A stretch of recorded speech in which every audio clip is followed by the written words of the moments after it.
Alright, let's continue. Listen up. Alright, so let's name this. Please listen now, let's name this. If I want to name this, can anybody try to name? Cis what? Okay, let's name it together so nobody gets confused. This is carbon 1, isn't it? Carbon 2, carbon 3, carbon 4, carbon 5. So the longest is 5, isn't it? Yes. Bent. If I count from this direction, 1, 2, 3, 4, 5. My reference is the carbon. I want to give the lowest number to the carbon having the double what? 1. From this direction, which carbon is having the double 1? 3. Let's number from the reverse direction. Here 1, here what? 2, here 3, 4, 5. From the reverse direction, which carbon is having the double 1? 2. Carbon what? 2. Carbon 2. So between 3 and 2, which one is smaller? 2. So it means we name this structure. Please, you must number from both sides. If you want to understand nomenclature very well, there are a lot of videos on the YouTube channel. You can skip them and check them on nomenclature. At this point, nomenclature shouldn't be an issue for you. 1, 2, 3, 4, 5. Carbon 3 is having the double bond. It means this is a pen 2E, isn't it? Yes. Good. So let us start alphabetically. Listen up, please. At carbon 4, I have a bromo substituent, isn't it? Yes. And at carbon 3, I have what? Ethyl. At carbon 4, I have bromo. At carbon 3, I have what? Ethyl. Between B and E, which one comes first alphabetically? So this is going to be cis. Don't forget, it is what? Cis. You see that you use cis or you use what? Z. Isn't it? Yes. So cis what? 4 bromo. Thank you. 4 bromo. What ethyl? 3 ethyl. Pen 2E. Or you can say 2 pen E. 6 4 bromo. 3 ethyl pen 2 what? E. Now try this. What's this one? Name this one. It will start with trans, isn't it? So trans what?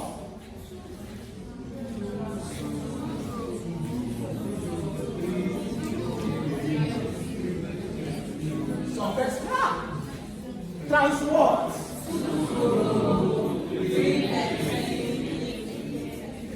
This is 1, 2, isn't it?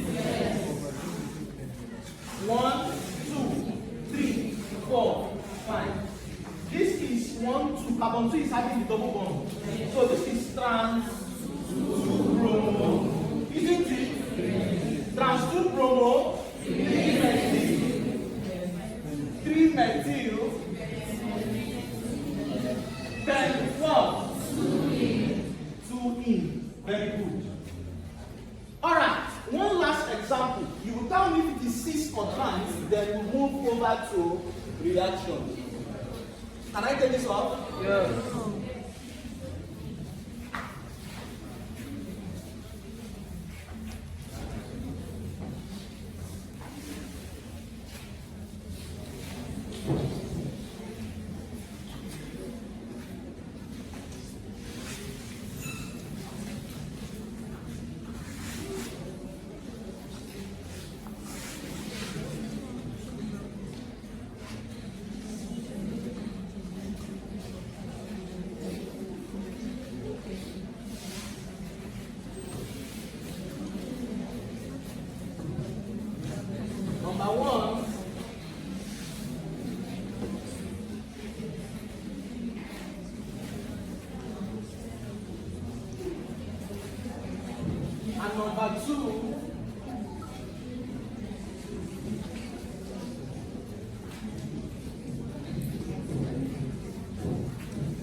Just these two, please try this.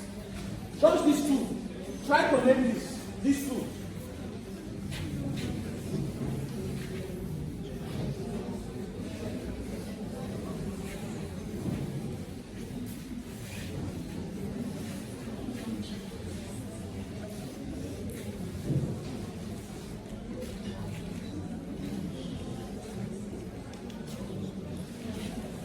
What's number one?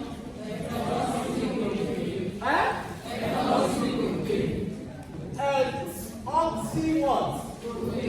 Propane. Let's see. 1, 2. This is 1, 2, 3. Very good. So this is ethoxy what? Propane. Now what's this one?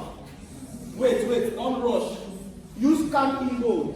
Know the one that is of higher priority.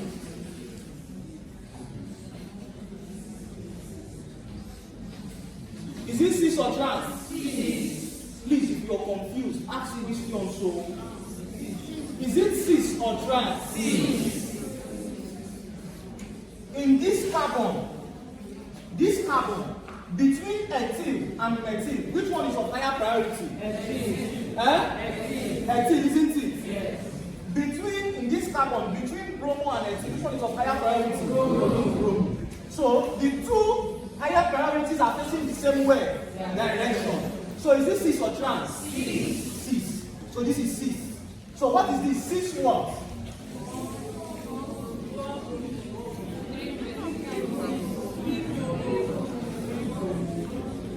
Wait, some persons are lost.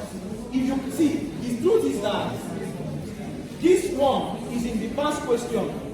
If you cannot name this, then you're not prepared for exams. Tell yourself the truth.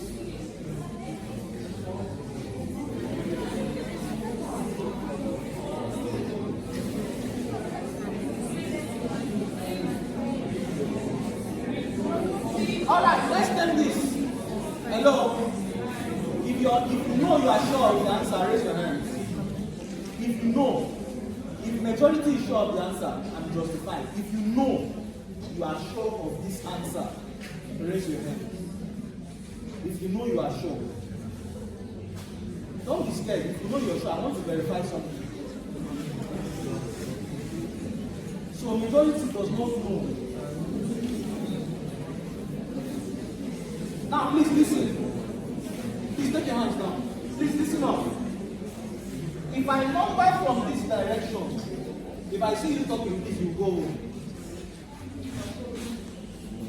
1, 2, 3, 4, 5, and what? 6. My aim is giving the carbon having the double bond the lowest number. After that, and my second aim, the second priority is to give the smallest number to the lower substituent. Now look at this. If I count from here, 1, 2, 3, carbon 3 is having the double bond, isn't it? Carbon 3 is having the double bond, carbon 4 is having what? Bromo. If I number from here too, 1, 2, 3. From here like this, 1, 2, 3. Carbon 3 is having the double bond, isn't it? Yes. The same carbon 3 is having the what? Bromo. So it means that this other direction is the most accurate. 1, 2, 3, 4, 5, and what? 6. 1, 2, 3, 4, 5, and 6. Because going from this direction, I have the bromo. The bromo is at where? 3. Are you following? Yes. My aim is giving the smallest number of the carbon having the double bond. After that, the smallest number to the substituent, the lower substituent. So this is this cis or trans? Cis. Another name for cis is what? Z. So let's use Z. So this is Z. Z what? 3 bromo, 4 methyl, 3 bromo, 4 methyl, hex 3 or 3 hexene. If you can do this, then I'm justified that there's nothing they will ask you in the nomenclature that you cannot answer. Should I give you one last one? Yes. Okay, try this, please. Try it yourself.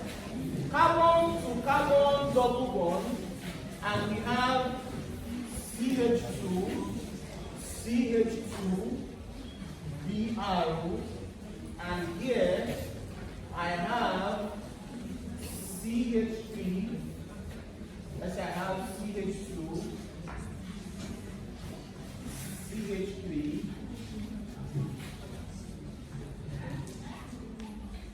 I have CH3, and here I have CH2, CH3. All right, try this. So we move forward to reaction.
Any answer yet? Yes.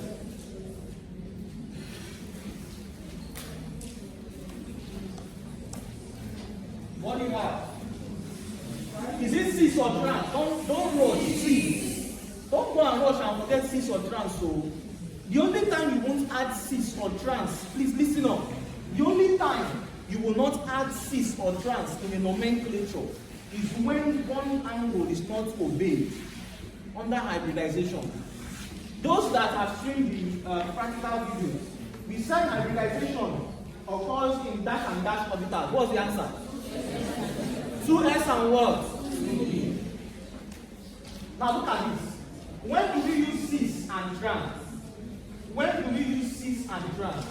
Only when we have a bond orientation like this. If the structure is like this, carbon to carbon to carbon, you have something like that, is just straight. If it is like this, we do not use cis or what? Trans. But whenever they now obey bond angle, you now start seeing it like this. You must use cis or what?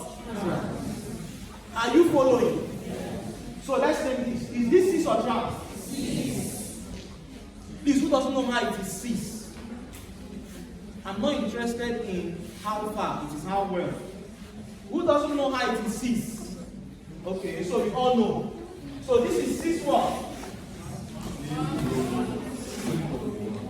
Cis what? See, some persons are confused.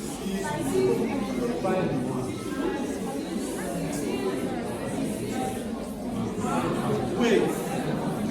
You know the answer, raise your hand. Everybody here, who knows the answer? You said it's cis what? You cannot have cis bromo. Where is the bromo? If you tell me cis bromo, is the bromo wondering about? Where is the bromo? Cis what?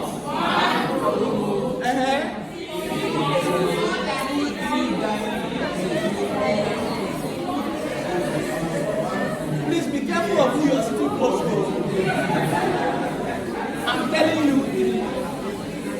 because some nomenclature, listen up. I have heard you, I've heard you. Like, please, if you see, there are some answers you just see when copying for somebody.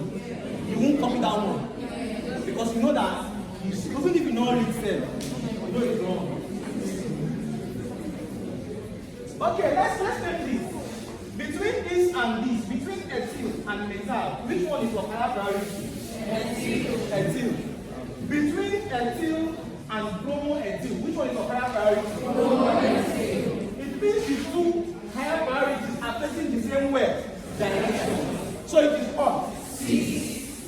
with that? Now the next thing is to get the longest carbon to carbon chain. If I number this, if I number from here, 1, 2, 3, 4, 5, 6. Are you following? Yes. If I number like this, 1, 2, 3, 4, 5, 6. Let's number from another direction. Let's say 1, 2, 3, 4, 5. 1, 2, 3, 4, 5, 6. So the longest is how many? 6. If I number, remember you must number from opposite direction. If I number from here, 1, this is what? 2. This is what? 3. This is 4, 5, 6. Isn't it? Yes. Now going from this direction, the ethyl, the bromo is at carbon where? 1. Isn't it? Yes. The ethyl is at carbon where? 3. Methyl is at carbon where? 4. So if you go from this direction, bromo is having the smallest number. And if you go from this direction, carbon 3 is having the what? Double bond. Isn't it? Yes. If you still go like this, 1, 2, 3, carbon 3 is still having the what? Double bond. But if you count from here, 1, 2, 3, 4, 5, 6. Bromo will be at carbon where? 6. So it is high. So this is the correct numbering. Because giving bromo 1 is the correct numbering. Provided that carbon 3 is having the double bond and here carbon 3 is having the double bond. So this is 6, 1 bromo. Isn't it? Yes. After bromo we have what? 3 ethyl. After ethyl we have what? 4 ethyl. Hex what? X3E. Please, if you cannot name something like this, go and learn it. There are a whole lot of videos on the YouTube for you to learn this nomenclature. Yes, ask questions. Yes.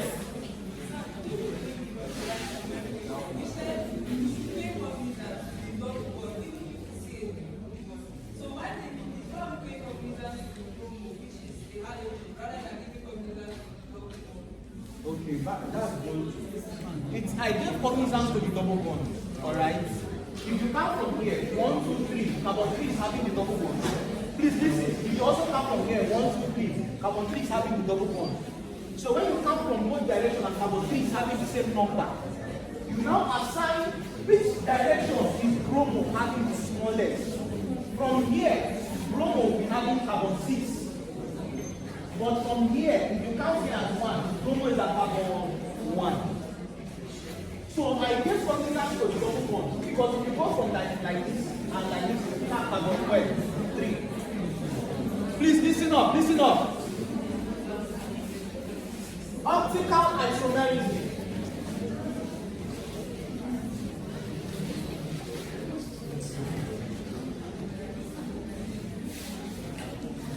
If you're tired, you can go home. But you must finish what you want to do. If you're tired, if you know your plans up to your saturation point, you can go home. Optical isomerism.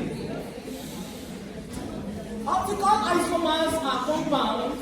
Please, I have a target in everything I'm saying. I'm not touching everything systematically the way it's in your notes. I'm working with the area of concentration, the AOCs I was given. Please listen. Listen. I believe at this point, everybody present here can name a cis and trans isomer. Yes. We can get a chain isomer of a particular hydrocarbon, isn't it? Yes. That's just my happiness. After this is reaction. Your exams is just reaction and this nomenclature. Reaction and this nomenclature we are doing. That is it. If you can identify cis, trans, that is it all. Alright. Optical isomers are isomers that can rotate plane polarized lines. They can rotate plane polarized what? Lines. In this optical isomerism, I said optical isomers are compounds that can rotate plane polarized what? Lines. If they rotate plane polarized lines to the right hand side, it is called what? Dextro. I said it, isn't it? If this compound rotates plane polarized lines to the right hand side, they are called what? Dextro-rotatory. But if they rotate it to the left, they are called what? Level rotatory. Thank you.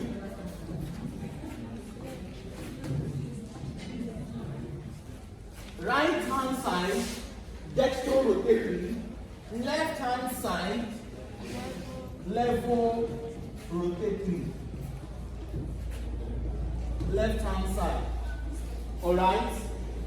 In optical isomers, there is something called a chiral carbon.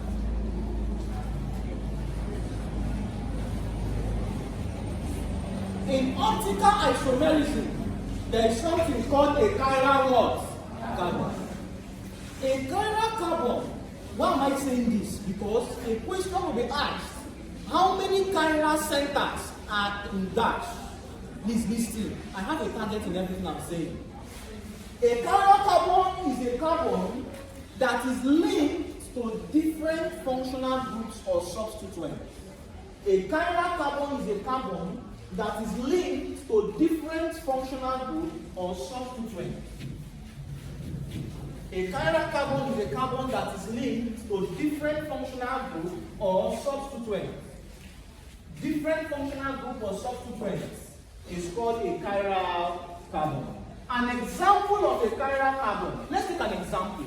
I will do the first example, you do the next one. Example 1. Example 1. How many chiral centers? How many chiral centers? Chiral centers, same thing as a chiral carbon. How many chiral centers are present in 2-propanol? How many chiral centers are present in 2-propanol? I will do this one, you do the next one. Now, let's draw the structure of 2-propanol. 2-propanol, this is CH3, COH,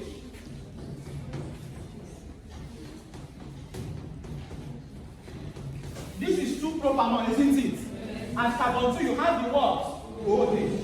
What type of alcohol is this? Primary, secondary, or tertiary? Secondary. Thank you. Thank you. I'm impressed. Secondary. Why is it secondary? One hydrogen. Alright. Alright. So this is 2-propanol. How many chiral centers are here? Please listen. A chiral center is a chiral carbon. Please listen. A chiral center is a chiral what? Carbon. This is carbon 1, carbon 2, carbon 3. Look at this carbon here. Let's start with this one from left to right. Look at this carbon.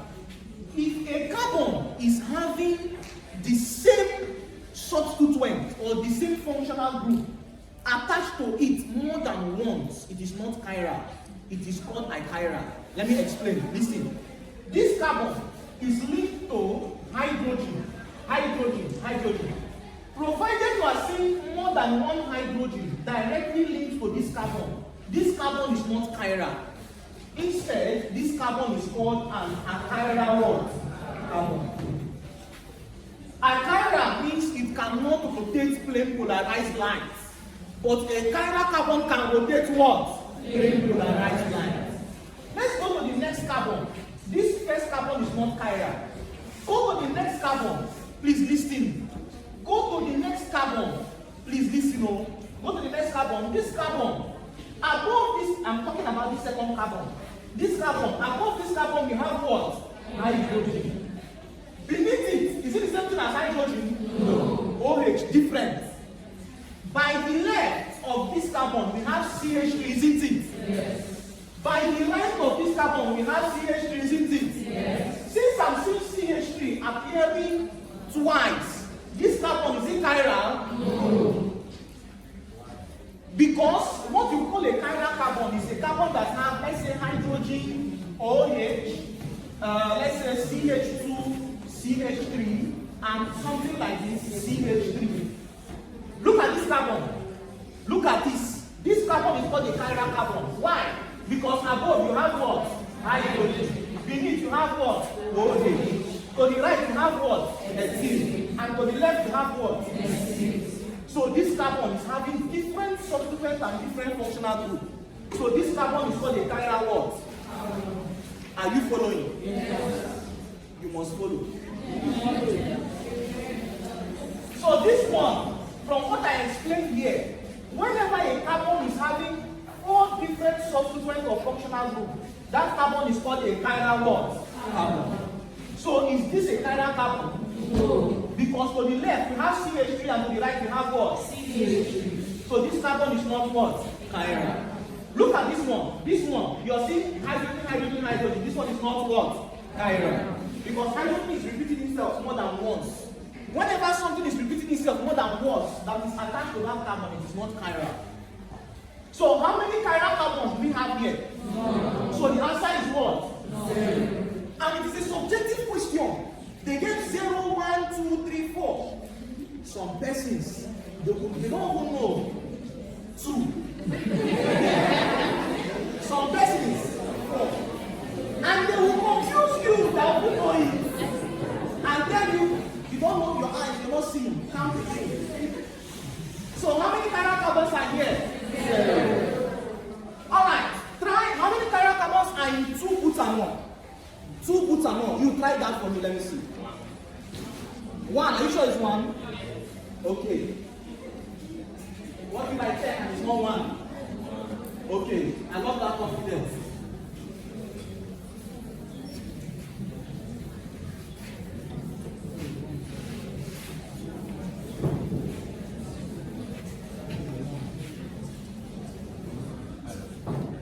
Who has checked? Is it 1? Yes. It's 1, right? Yes. Please, who does not understand the concept of chiral carbon before we go over to reaction? Who does not understand the concept of chiral carbon? So we all understand, isn't it? Yes. 2 butanol.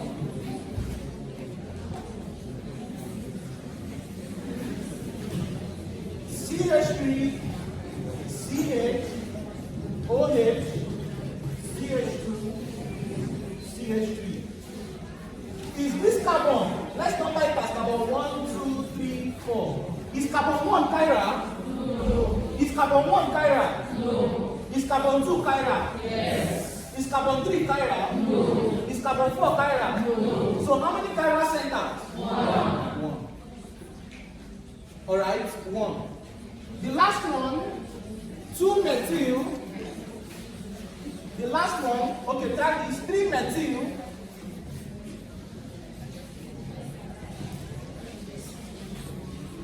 2 pentanol. After this, we go over to reaction. How many chiral centers are present here? How many chiral centers are present here? People are not asking me questions. So.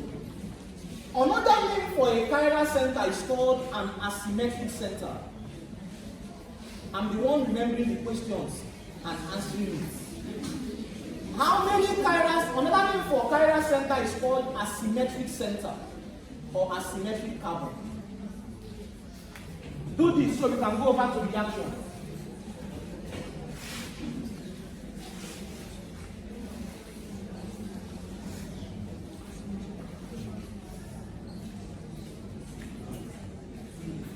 Is it 2? Check very well, though. Don't be in a rush.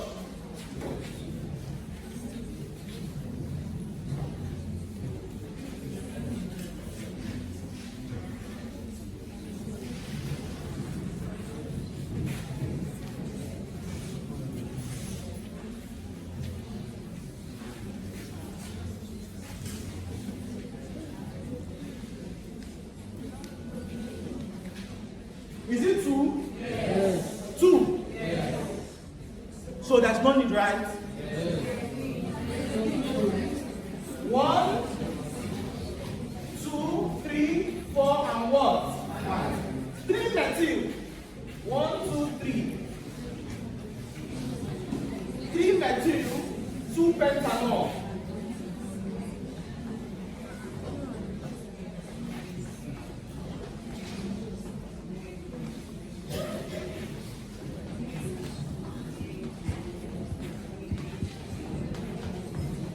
Alright, let's start with carbon 1. Look at this carbon 1, 2, 3, 4, 5. Carbon 1, 2, 3, 4, and 5. Is carbon 1 chiral? No. Is carbon 1 chiral? No. Is carbon 2 chiral? Yes. Up, I have OH, isn't it? Yes. Down, I have hydrogen. And to the left, I have something different from CH, isn't it? Yes. Very good. Now, carbon 2 is chiral. Let's look at carbon 3. You said it's how many? 2. Carbon 3, is it chiral? Yes. Up, I have what? Hydrogen. Down, I have what? CH3. To the right, I have something different, isn't it? Yes. To the left, I have something different from the right, isn't it? Yes. So carbon 3 is what? Chiral. Is carbon 4 chiral? No. Because of 2 what? Hydrogen. Is carbon 5 chiral? No. So how many chiral centers? 2. Justified. Let's look at important reactions in organic chemistry. Important reactions in organic chemistry.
Begin. We're going to take 20. Should I wanted to make it, let's just take 20. Alright? Should I? Okay, let's make it 25. Yes. Alright. I love the spirit. Important reactions in organic chemistry. Please listen, listen. Number 1, let's start with alkanes. Let's start with what? Alkane. So we are starting with alkane.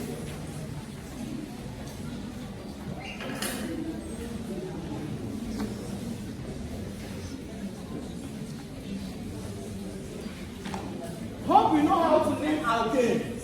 Yes. Very good. The first reaction of alkanes is reduction of alkyl halides.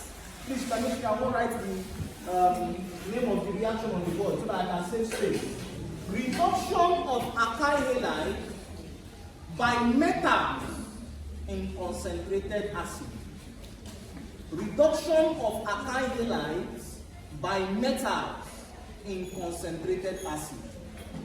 Reduction of alkyl halide by metals in concentrated acid. If I have an alkyl halide is represented with Rx, where X is a halogen and R is an alkyl group. So if I have something like this, CH3, CH2, Br, this is an alkyl halide. If I pass this alkyl halide, please listen up.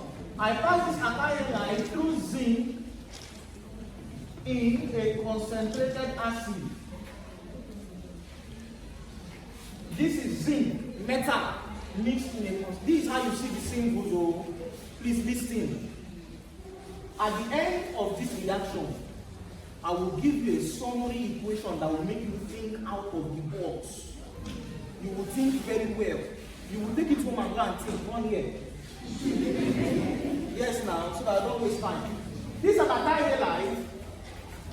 This is called bromoethane. If I pass bromoethane through zinc in concentrated acid, this is, please listen up, this is a reduction process. So what we are adding is hydrogen. Hydrogen would displace this bromine and take its position so that I will have something like this, CH3 and CH3. The hydrogen, please listen up. The hydrogen, look at hydrogen. This is a reduction process. Reduction is addition of hydrogen. We are adding hydrogen to this carbon, having this alkyl group. Look at the structural form of this. CH3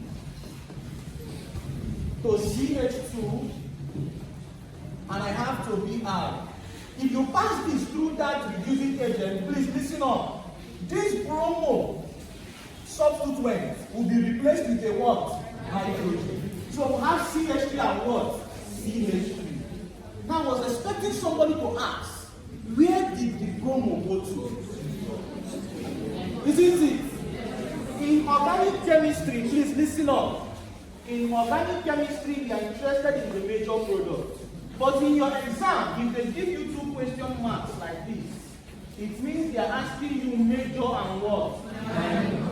But if it is 1 question mark, they are asking you for only what? Major. So let's assume that it's 2 question marks. This is the alkane that is formed. This is ethane. That bromine that was displaced will combine with the metal. The bromo that was displaced will combine with the metal to form a minor product known as zinc bromide. Please take note. Major and what? This is a very important reaction. So if I'm giving you something like this, look at this. If I'm giving you something like this, so give me the answer. Let's say you're giving something like this.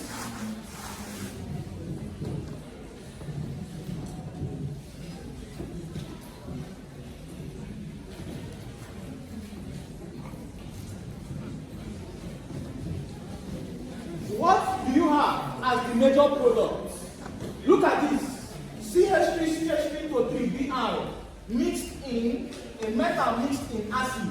This H plus is a sign for an acid. H plus alone. Please listen on. If you see H plus and a metal, it means this is an acid. H plus can mean an acid. H plus can mean hydration, addition of water. Alright? So H plus means in concentrated acid. What is the alkane that is formed? Give me the name. Is it butane or propane or pentane? Butane? Yes. Are you sure? Yes. Let's see. This is CH3. CH3 to how many places? 3. CH2, CH2, and what? CH2. And I have what? Br. This reducing agent or this reduction process will displace this bromine and add what? Hydrogen. That bromo will combine with the zinc to form a minor product, isn't it? Yes. So what's the name of this? Butane. So what we're going to form here is N-butane. We're going to form N-butane plus zinc what? Bromide. Remember I said, if they give you 1 question mark, it means for the major. 2 question marks, major and what? The second important reaction is called reduction of alkyl halides, still on alkane. Reduction of alkyl halides. Reduction of alkyl halides by Grignard's reagent. I'm going to spell the Grignard. Please take note of this reaction. Reduction of alkyl halides by Grignard's reagent. Reduction of alkyl halides by Grignard's reagent. What is Grignard's reagent? Look at the spelling of Grignard.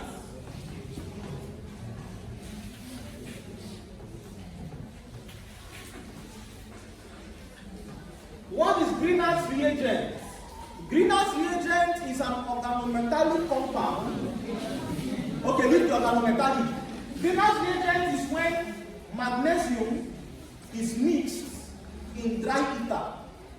When magnesium mixed in dry ether is combined to an alkyl group, it's called Grignard's reagent. What do I mean? A Grignard's reagent is an alkyl group, magnesium, and a halogen. This is the general formula for a greenhouse reagent. Please listen up. Please listen up. Please listen. CH3, CH2, Br,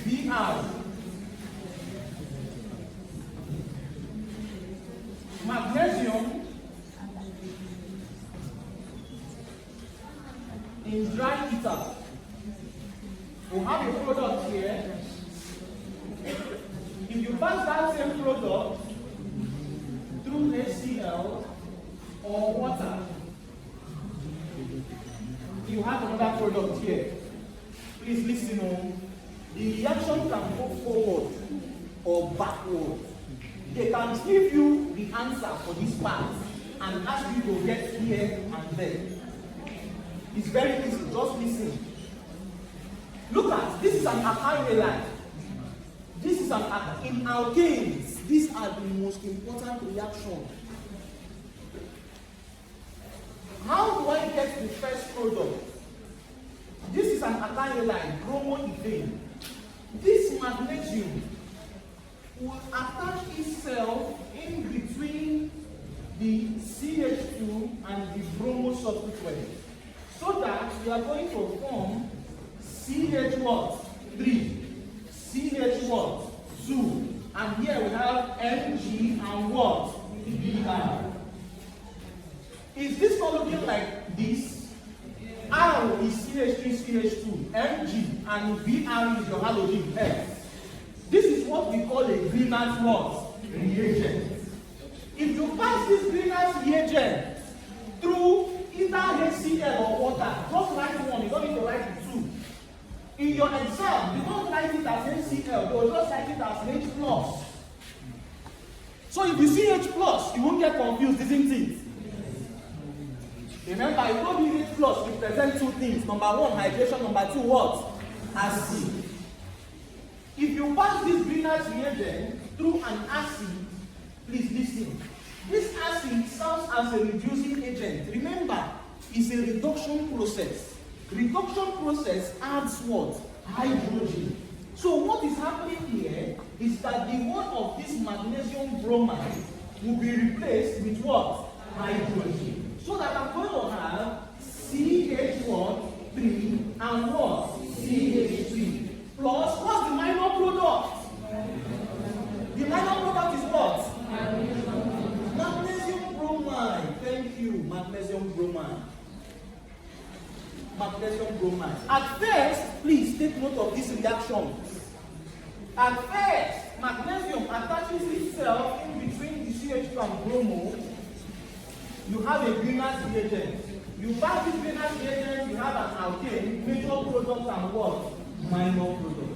When do you write major and minor? It's when they give you 2 questions. Now you write this one for me.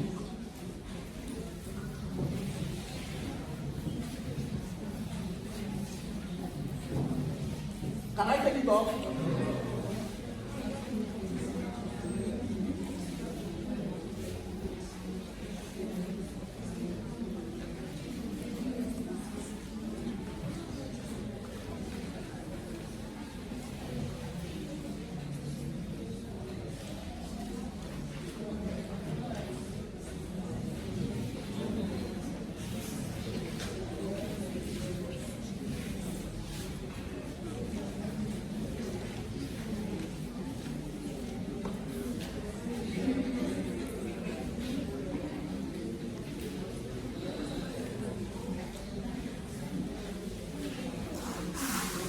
Alright, try this. What's the product here? Major and minor.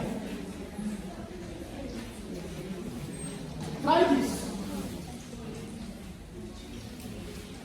Try this.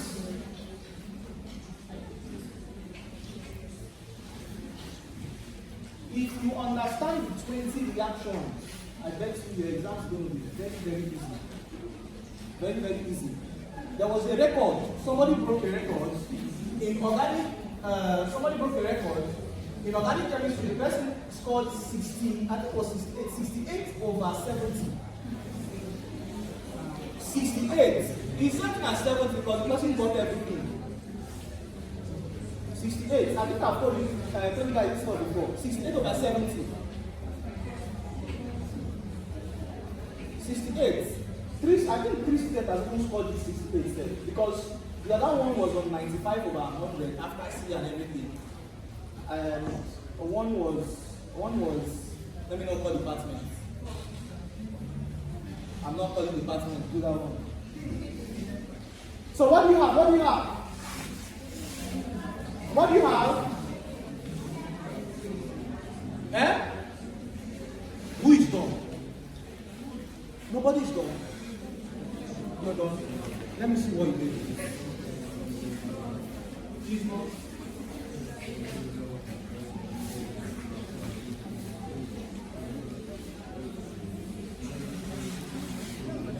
Somebody is done, or who else?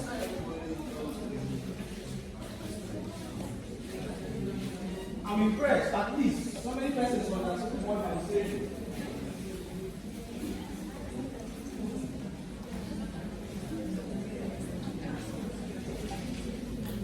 Alright, so what's the product here?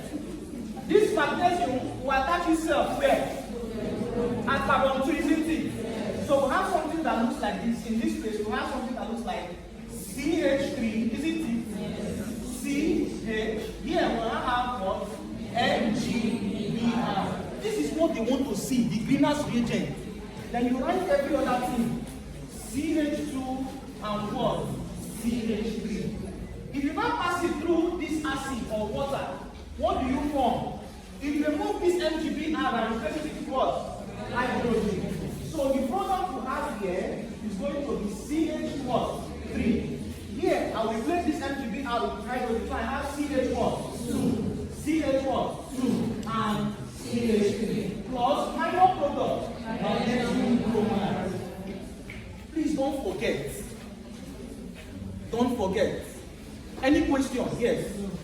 Any question? Yes.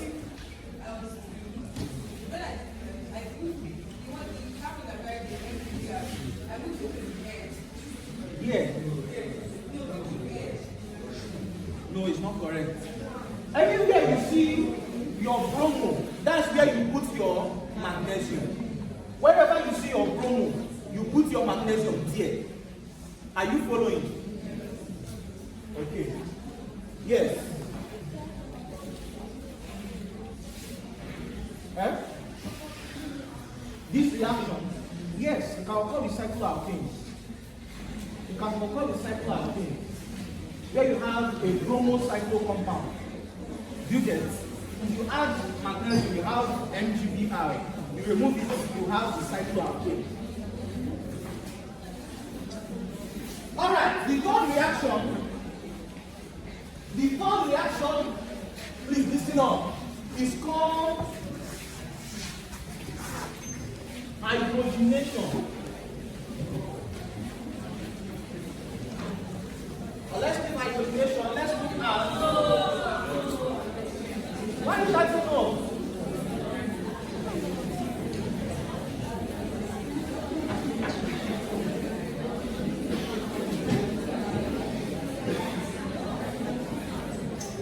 Alright, the third is hydrogenation. Please listen up. Hydrogenation. If I have, please listen. Please listen. If I have CH3, CH, CH2, and I'm adding hydrogen in the presence of nickel or palladium at a high temperature of 300 degrees Celsius. Please listen, please listen. I'm begging you to listen. What am I doing? I'm adding 2 hydrogen to these 2 carbon atoms having the double bond. So I'm going to have an alkane. This is going to be CH3. See, I'm adding 2 hydrogen to these 2 carbon atoms. 1 hydrogen will be added here, it becomes CH3. One hydrogen will be added here, becomes what? CH2. So I have CH2, double bond will reduce to what? Single bond. So I have CH what? 3. Are we following? Yes. From propene, this is propene, from propene to what? Propane. From propene to propane. Now you try this for me. CH3 to carbon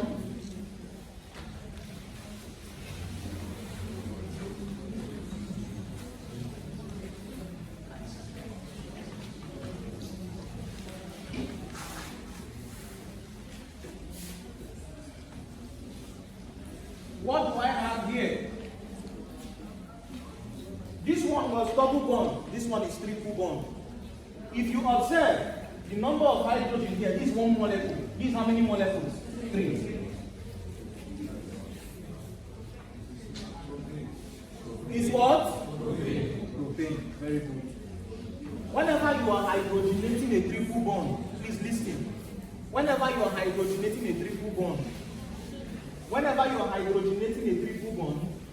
whenever I'm adding 1, 2, 3, 4. 1, 2, 3, 4. This is supposed to be 2. Do you get? If you add C, if I add 3, this is how many I'm adding? 6. Isn't it? And this is what I need to make this carbon tetravalent. Is 1, 2, 3, and what? 4. If it's 6, 3 times 2, 6. If I add 1, 2, 3, 4, where would the other one 5 and 6 go to? This carbon is already complete. So it is what? 2. Alright? It is 2. So if I add 2, I'm adding 2. This is 2 molecules, but how many atoms? 4 atoms. 2 times 2, 4. But this is 2 molecules. So I'm adding 2 hydrogen. I'm adding 2 molecules of hydrogen for 6 atoms. So I'm adding, but 4 atoms rather, not 6 atoms. So I'm adding 1, 2 times 2, 4. I'm adding 1 hydrogen here, 1 hydrogen here, 1 here, and 1 here. Reducing this triple bond straight to what? Single bond. So I have CH what? 3. To CH what? 2. To what? CH3. Is it 3? I added 4 atoms of hydrogen, and that is propane. Another reaction under alkane, still under alkanes, a very important reaction of alkane is,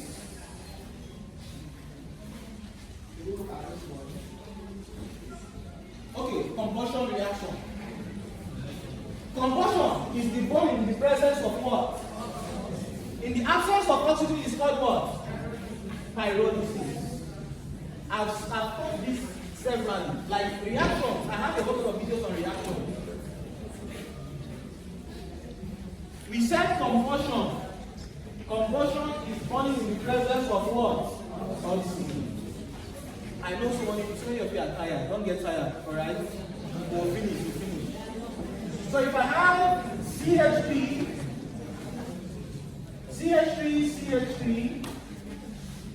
plus oxygen,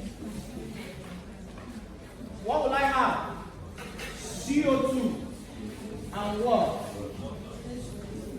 This is in excess oxygen. Alright? We actually balance the equation, but in organic chemistry we don't necessarily look at the number of atoms but the molecules. Burning is in the presence of oxygen, excess oxygen. In the presence of oxygen is combustion, in the absence of oxygen is what? Pyrolysis. Or what? Or cracking. Please take note of pyrolysis or cracking. Pyrolysis or cracking. Pyrolysis or cracking.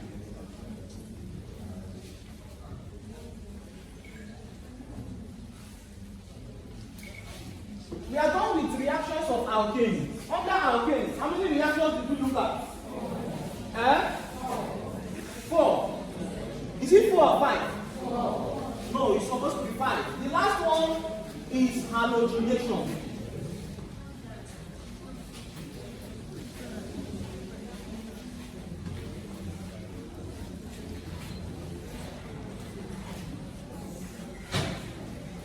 In the reaction of alkanes, number 1, number 2, and this one are the most important. Please listen. In the reaction of alkanes, number 1, number 2, and this are the most important out of the 5. Halogenation of alkane is not chemically feasible. It means the reaction will not occur except in the presence of a catalyst. Those that attended a practical class, I explained this better. If you stream the video, you understand better. Halogenation of alkanes, you cannot add a halogen to an alkane. Why? Because there's no double bond, isn't it? Yes. Or triple bond. The only thing that you can halogenate is a double or what? Triple bond. You can add bromine to a double or a triple what? Bond. But to a single bond, can we do that? No. It will only occur if there is one catalyst present, and that catalyst is UV what? Light. So if I have an alkane, CH3, and I'm passing it through bromine, and there is no UV light, please be sensitive about it. If there is no ultraviolet light as the catalyst here, the answer is what? No reaction. Thank you. But if there is a UV light, if you see UV or UV light, it means there will be a what? Reaction. So what is happening here? I have 2 bromine atoms here. One bromine would displace one hydrogen from here, so that I'll have CH3, CH2. Isn't it? Yes. Bromine has displaced one hydrogen out of the 3. We have CH3, CH2, and we have what? Br. Plus, that hydrogen that this bromine displaced will combine with the remaining bromine to form what? HBr. Are we following? Yes. We can take this again. CH3, CH2, Br, you pass it through Br2 in the presence of UV what? Light. If I pass it through UV light, I'm going to have a product. This bromo will displace this second hydrogen, so that I have CH3, CH, isn't it? Yes. Because this bromo now displaces one hydrogen out of this 2. We have CH, and here now we have Br2, isn't it? Yes. Plus, that hydrogen that was left will combine with bromo to form what? HBr. It can keep, like the reaction will keep continuing until all the hydrogen atoms are what? Completely off. It's either you go the first step or the second step. Look at this. CH3Cl, Cl2. What they used was HV, and they gave 2 question marks. Who can tell us what's the answer? Do you know that as simple as this question, so many persons have been asking me this question from the past question. What's the answer? The answer is what? CH what? CL what? Thank you. Plus what? Thank you. Plus HCl. Plus HCl. Alright, so we are done with reactions of alkenes. Let's go over to alkenes. Alkenes.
Whenever I intended to edit this video, these heads, how did I start with? They don't show.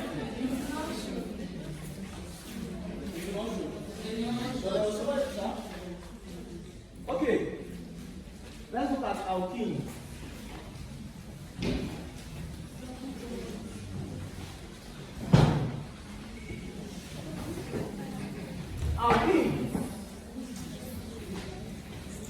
Alkenes consist of the majority of the reactions in organic chemistry.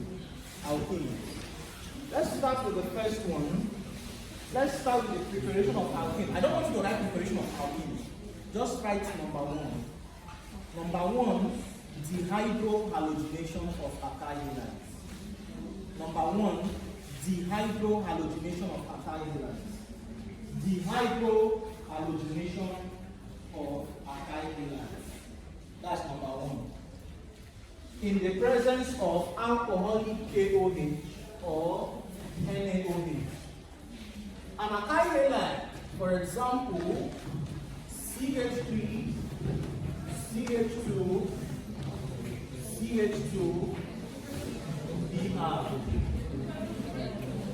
In the presence of alcoholic KOH or alcoholic NaOH, an alcoholic base is the only reagent that will remove this.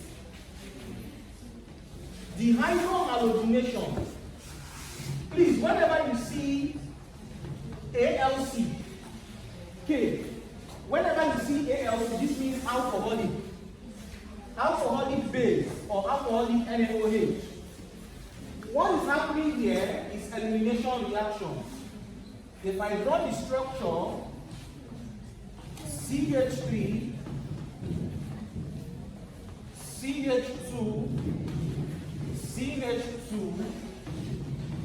and I have what? Br.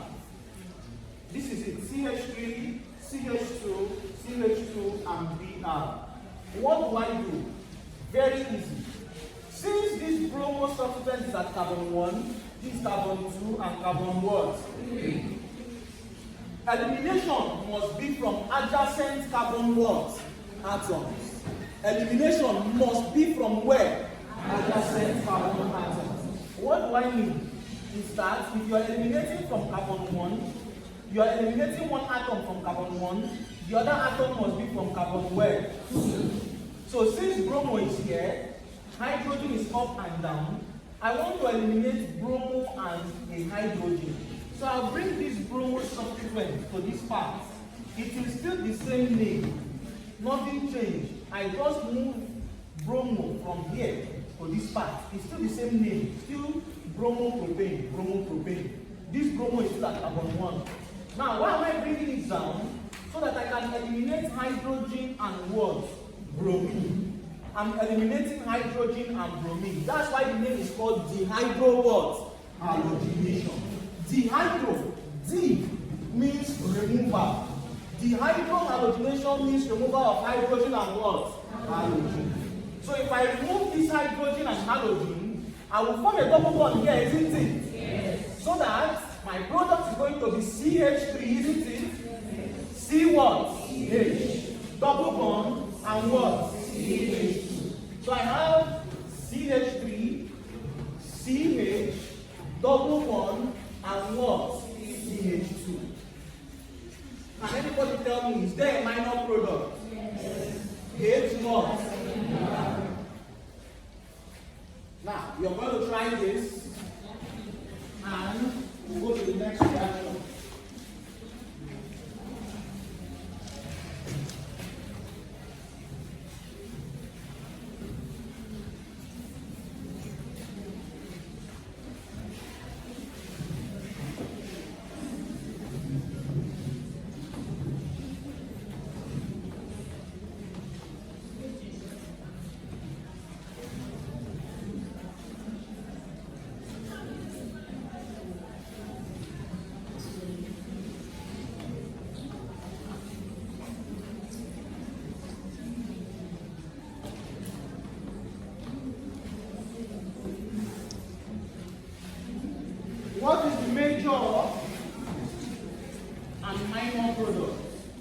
try this.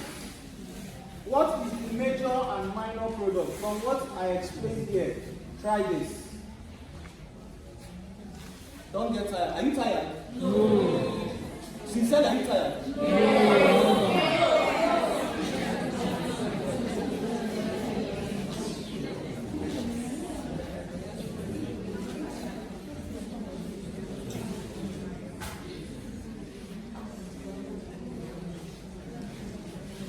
It's more of convenience.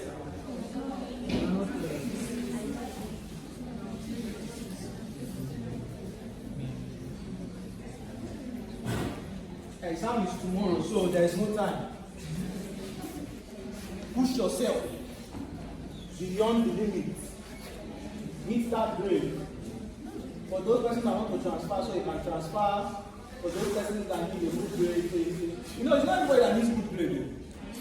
My lecturers can tell me this stuff, and that's true. Not everybody needs good grade. Not everybody needs good grade. You might think it's a joke that is a lie. Not some people. Didn't I know my classmate that bought more for us when he got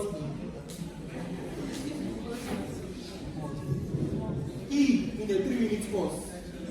People that got B, C's are crying. They are crying. Him, he got an E. And he gave us more. You think it's a joke? Nah. Give us more though, we can. One more, chill one. Alright, so what's the answer? What did you get?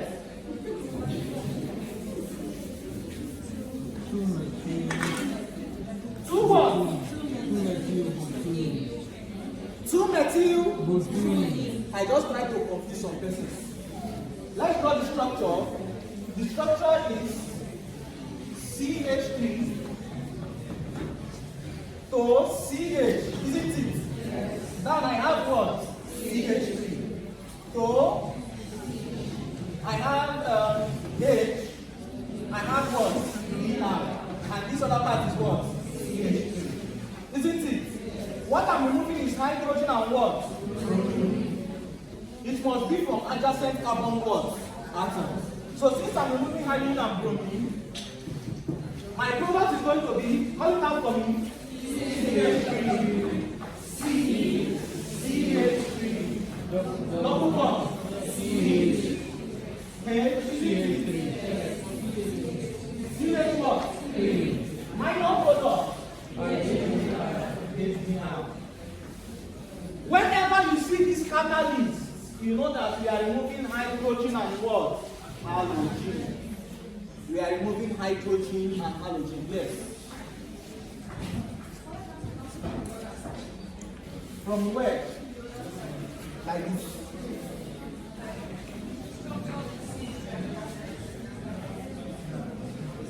How?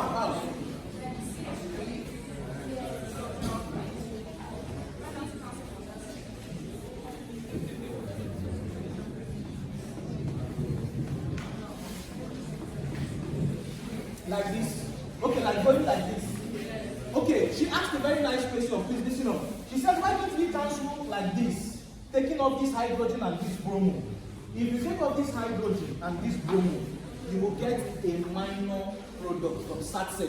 See, the trick there is that elimination is always in the left. If you're facing your book, let me say this my note.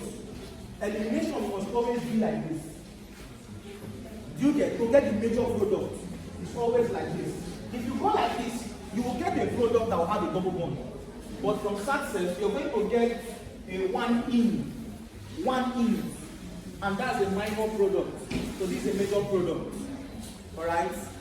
So the next reaction of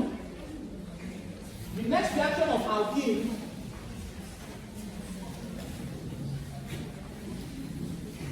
is called ozonolysis.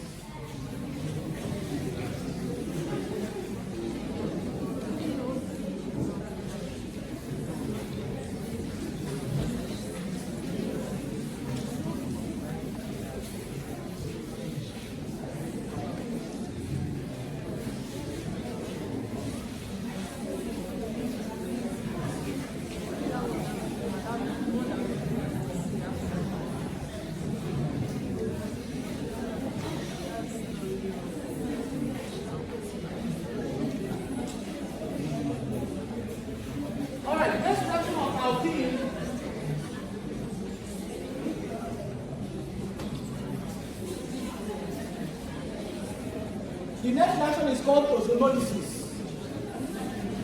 Please listen up. Ozonolysis. Ozonolysis, please listen. Ozonolysis of alkene. Ozonolysis can occur in alkenes and alkynes.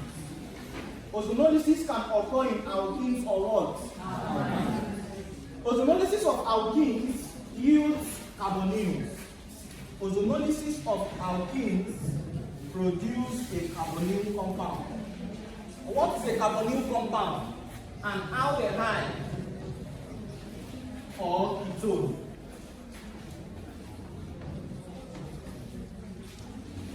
An aldehyde or what? Ketone. Ozonolysis of alkenes produce an aldehyde or ketone. But ozonolysis of alkyne, ozonolysis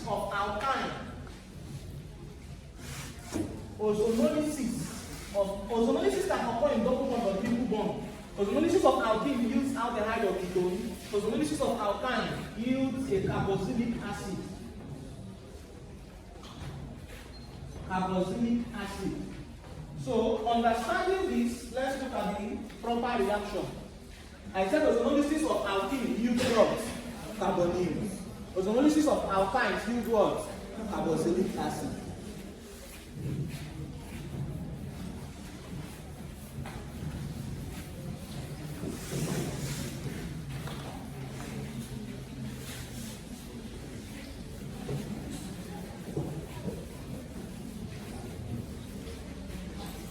Alright, let's start. If I have an alkene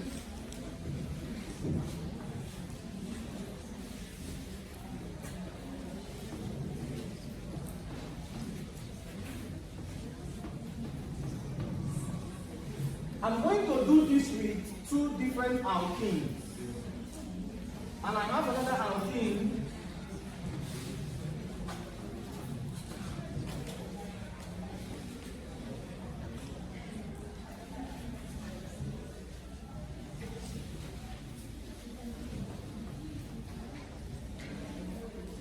and I pass this alkene, the same thing I did for this.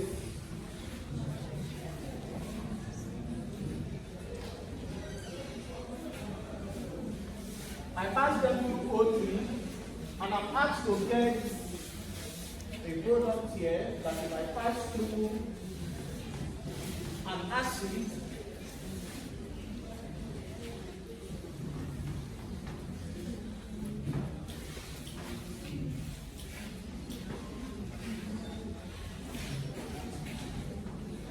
alright. This is ozonolysis of alkene, because what I'm seeing is a double bond. After this, I'll show you ozonolysis of alkynes. Alright, so now we know this one's going to play two beds. Alright, so let's proceed. I'll do this one, you'll do this one. Please just listen. Okay, we'll do both of them together. Then I'll give you another one to try. Alright, so look at this. This is propene. If you pass propene through an ozone, a molecule of ozone, O3, you will form an ozonide as an intermediate product. What you're going to form here is called an ozonide. An ozonide is an unstable intermediate byproduct that is obtained from this reaction. How is an ozonide formed? It's just like the shape of a pentatone. You have oxygen. It's a very simple reaction, a very, very simple reaction. You have another oxygen. Oxygen. How many oxygen you got out? 3. Look at it. Now, why am I keeping this space and this space? Listen up. Why am I keeping that space and this space? If I divide the structure and the double bond, on the left hand side, what do I have? CH. On the right hand side, what do I have? CH2. So on the right hand side, I will write what I have, CH2. And on the left hand side, I will write what I have, CH3CH. Are we good? Yes. So after this point, you pass this ozonide through a reducing agent. You pass this ozonide through a reducing agent. If you pass this ozonolysis through a reducing agent, what happens here is very basic. Now look at this. What happens here is that, look at, observe. This carbon that is bonded to hydrogen, this carbon is single bonded to what? Oxygen. Are you following? Yes. This carbon is single bonded to oxygen. Now what is happening here is what we call end-to-end overlap. It's just like this bond and this bond that are like this, they come together to form a what? Double bond. So this bond and this bond will form a double bond. So this carbon is now double bonded to what? Oxygen. This bond and this one will come together, form a double bond, so that this carbon is double bonded to what? Oxygen. So let me write out my product. For this part, I have CH what? 3. So CH, isn't it? And this carbon, this bond and this bond form the double bond to this oxygen. So this carbon is double bonded to what? Oxygen. You can write it up or you can write it well. So this is the first aldehyde that is formed, plus the second product, you have what? CH2. And this carbon is double bonded to what? Oxygen. Like this. That is all. These are the major products. There is a minor product. The minor product, I don't think they'll give you 3 question marks. The only thing is 2 question marks. But if they give you 3, the minor product is O2. This oxygen that is from here, this one. Are you following? Yes. So this is the minor product, but we are interested in the major ones. Products. Is there any confusion from what I explained there? Is there any confusion? Okay, so let's explain the next one. Explaining the next one, you try a very simple one for me. So, can I take it off? Yes. Oh, there is space now. Let's do this one here. I want to be done with this so that you can pay attention for this one.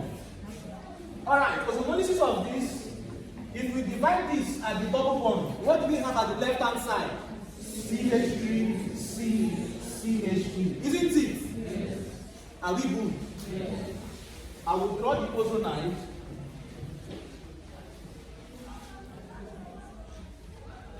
This place might not. Okay, let's manage. This is my ozonide. What will be on the left hand side of this ozonide? The left hand side is what? CH3, CH3. So I'll write it CH3, C, and what? CH3. Are you following? Yes. What's on the left hand side is CH3, C, and what? CH3. Look at it, CH3, C, CH3. And what's on the right hand side is what? CH2. Now, if you pass this ozonide through a reducing agent such as an acid or water, what do you form?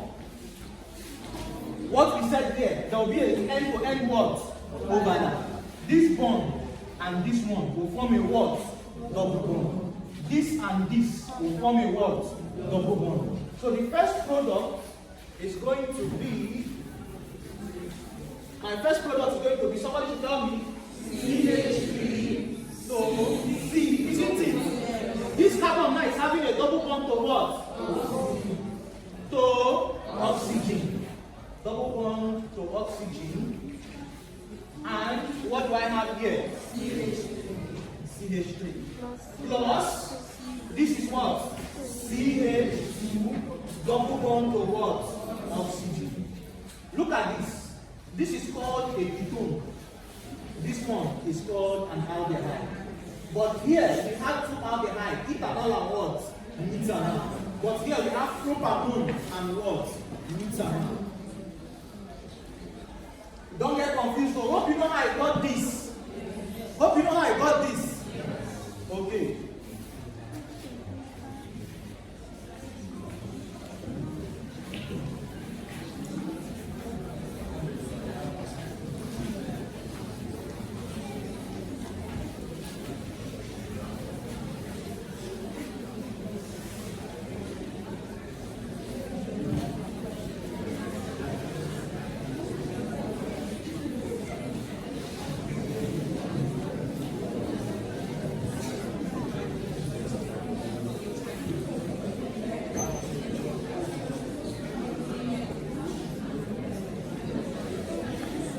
From what we did, is this cis or trans?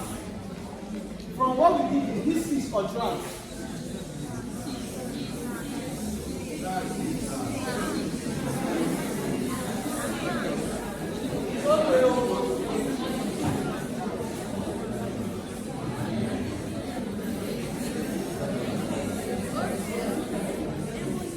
Please try this, there's no time. Try this. Try this. Ozonolysis of this compound, this structure. Try it. Ozonolysis of this. Try it. From what we did here, these are the important reactions we need to take note of. I'm not interested in saying everything or else I'm finished. At the end of the day, you don't get anything. Try it so we know. I won't do this, so you better do it. So you tell me the answer. I already know the answer though, but you tell me the answer. What did you get?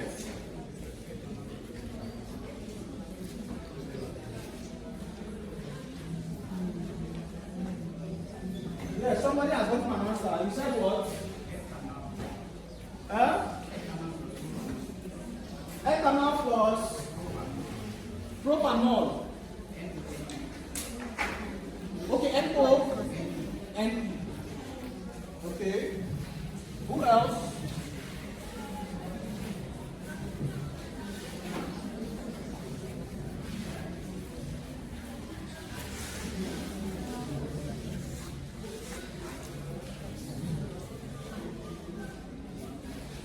Who else?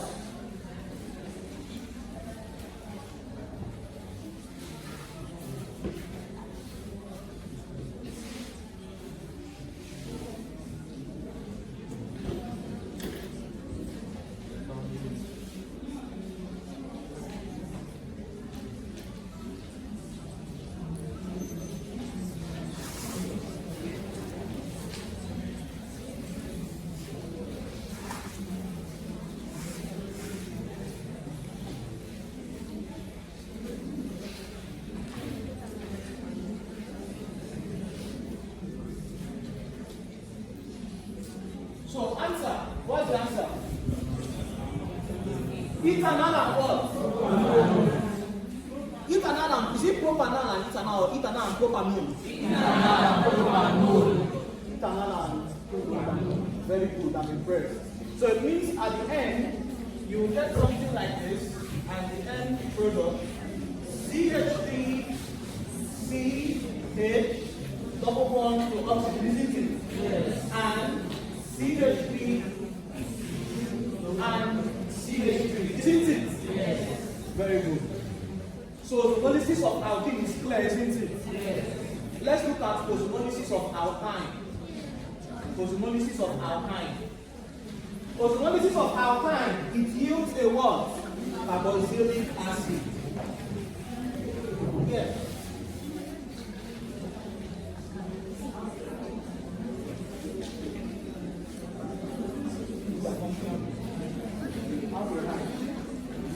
How they have the COA.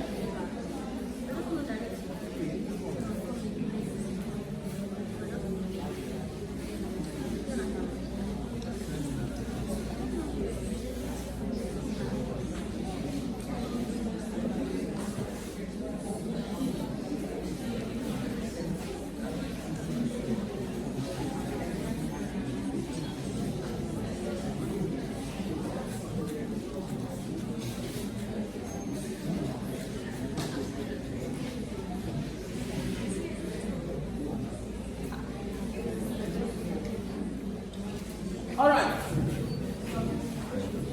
Yes, the question is asked.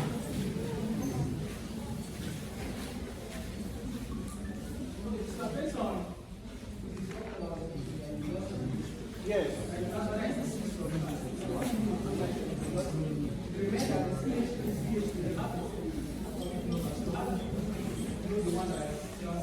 You have the same priority. Whenever you have the same priority on the same place.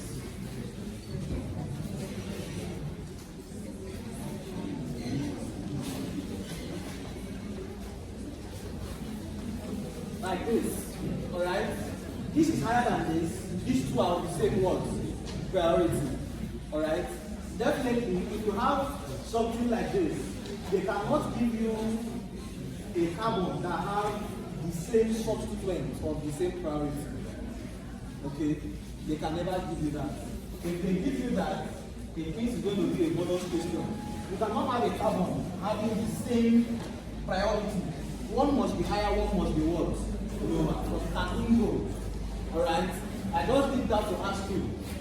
It's either you change it to this or you change it to this. So we know this is higher than this and this is higher than what? This. But that one I just did is just for the work on the board. Okay, so ozonolysis of alkane. Ozonolysis of alkane. Please listen.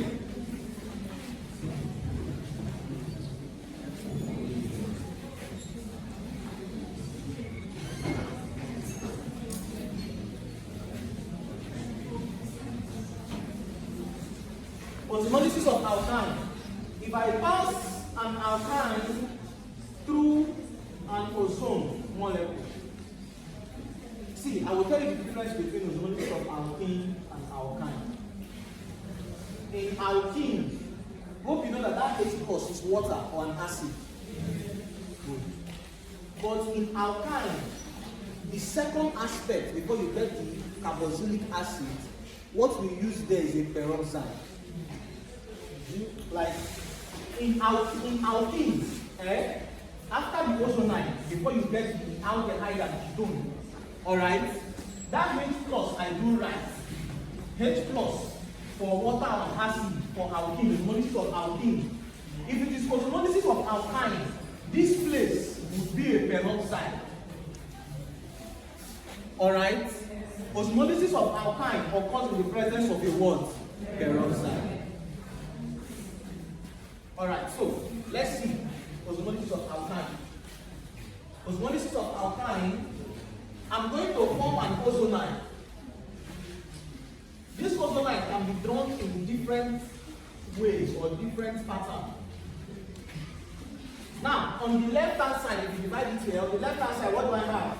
CH3. I'm going to write it CH3C. Isn't it? Yes. On the right hand side, I have what? CH. Now, this ozonide, I will pass it to H2O2, a peroxide. You can use any peroxide. If you pass it through a peroxide, the same thing that happens, please listen up. The same thing that happens will happen here, but since it's ozonolysis of alkyne, this carbon, let me write it here so you see what I'm talking about. This is CH3, C. Alright? Ozonolysis of alkyne, look at this. Look at this. If this bond and this bond come together, they will form a what? Double bond. Isn't it? Yes. If this bond and this bond come together, they form a what? Double bond. Are you following? Yes. Now, from this hydrogen peroxide, we have two molecules of hydroxyl. OH is H2 what? O2. Are you following? Yes. Now the first product is going to be CH3 to carbon, isn't it? Yes. This carbon is double bonded to what? Double bonded to oxygen. But this carbon is not yet saturated on the tetravalent. One OH from this hydrogen peroxide will be bonded to this. Are you seeing it? Yes. At first, from the ozonide, CH3, this bond and this bond comes together to form a what? Double bond. To what? Oxygen. This oxygen. This and this comes together to form a double bond to oxygen. But this OH will complement this carbon because carbon here is up to 4 bonds. This is 1, 2, and what? 3. So, to make it saturated, you add OH. Where is this OH coming from? Peroxide. The second OH, in this other part, you have carbon to hydrogen, isn't it? Yes. And it does double bonded to what? Double bonded to oxygen. Now, what will I add here? OH. Where is OH coming from? Peroxide. Are you following? Yes. So this is methanoic acid and this is ethanoic acid. So ozonolysis of a triple bond will give you a carboxylic what? Acid. But ozonolysis of double bond will give you what? A ketone or what? Aldehyde. Is there any confusion? Ask questions where you don't understand. Okay. The next reaction of alkene, if you're done with this, if you don't understand, please ask questions. So these are already 3. Huh? Yes, you can write it in condensed form. This one is CH3COOH. CH3COOH. This one is HCOOH. This one is HCOOH. This metanoic acid is what? Metanoic acid. Alright, so let's proceed.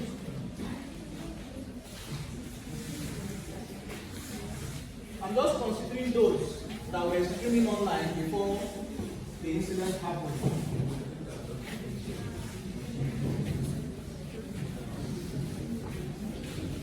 Hope you're done. Yes.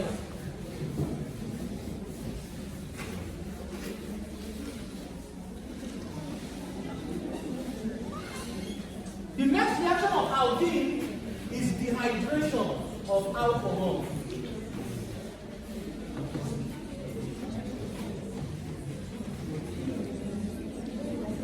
I want to ask a question, please listen up. Esterification of alcohols yields dash and dash. Esterification of alcohols yields dash and dash. And ester and what? Water. Oxidation of primary alcohols produces dash. I won't do that again because the video is there. We did it in the past time. See, for alcohols, there are just 3 reactions: esterification, oxidation, and dehydration. Esterification produces ester and what? Water. Oxidation of primary alcohols yields dash. Who knows the answer?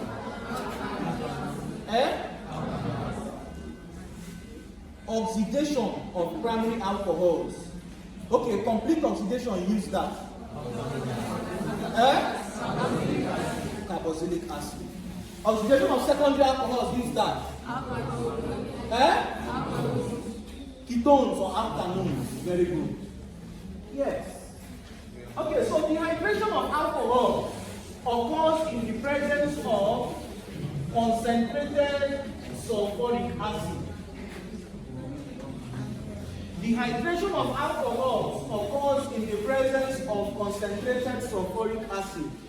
If I have an alcohol, let's say CH3, CH2, CH2, OH, and I'm asked to pass this through H plus. You know, sometimes the catalyst might get you confused. Remember, I told you whenever you see H plus, it means 2 things: hydration or what? Acid. In the presence of concentrated acid at a high temperature of 180 degrees, if you dehydrate this alcohol, it's either they use this catalyst or another catalyst. They can use another catalyst called heated alumina. It is Al2O3. I'm giving you all the possibilities. Heated alumina catalyst. Now, if you pass this through a catalyst, a concentrated sulfuric acid, let's look at the reaction profile. CH3, CH2, CH2, and I have what? OH. This alcohol is what type of alcohol? Primary, secondary, or tertiary? Primary. This alcohol, if I pass it through a sulfuric acid, this is carbon 1, isn't it? Yes. 2 and what? 3. This OH, can I remove this hydrogen and this OH from carbon 1? Can I remove OH and hydrogen from carbon 1? No. Elimination cannot be from the same what? Carbon. It must be from adjacent carbon what? Atoms. So I'm going to eliminate hydrogen from carbon 2 and OH from where? From carbon 1.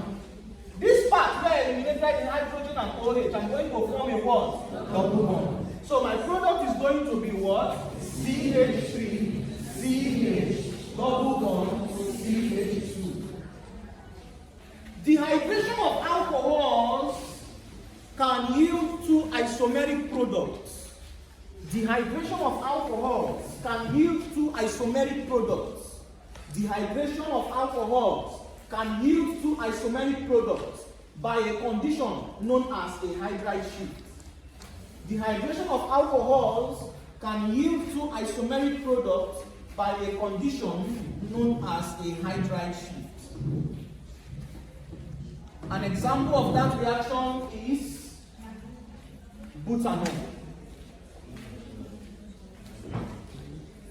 Butanol. Permit me to take this off.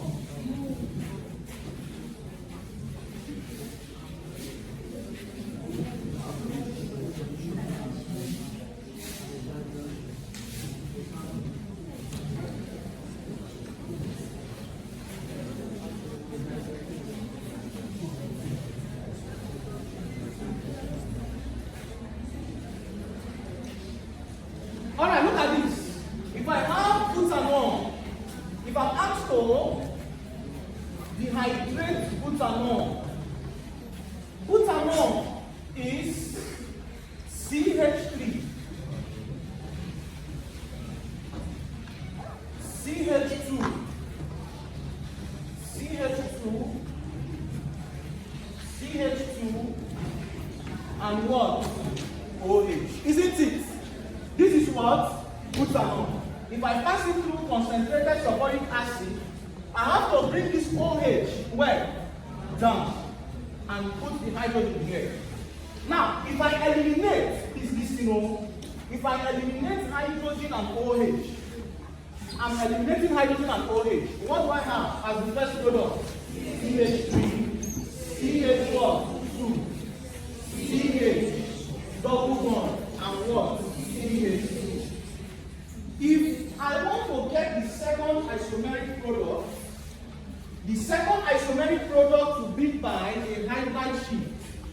A hydride shift. What is going to happen? This OH in carbon 1 and hydrogen in carbon 2 will exchange the position so that this OH will come here and hydrogen comes here. This is what we refer to as a what? Hydride shift. This is a hydride shift.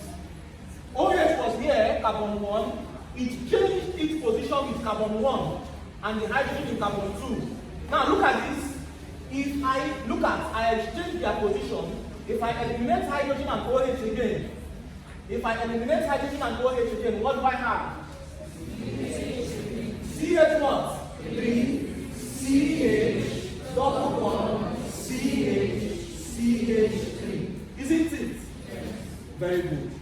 This is, let me write it very well, CH3, CH, double bond, CH, and CH3.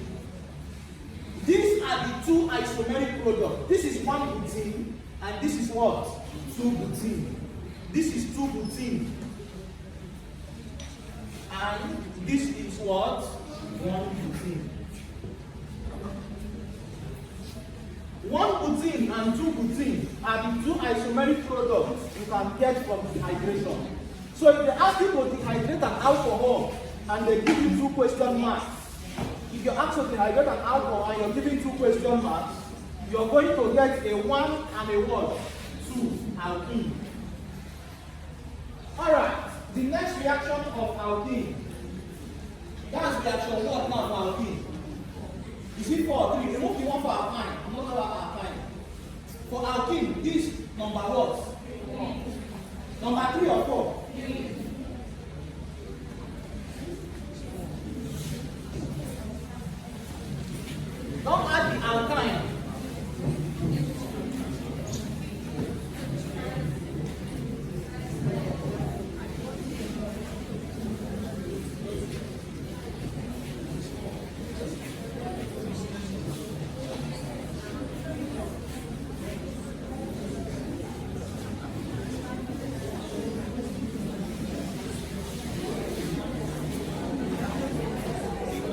next reaction,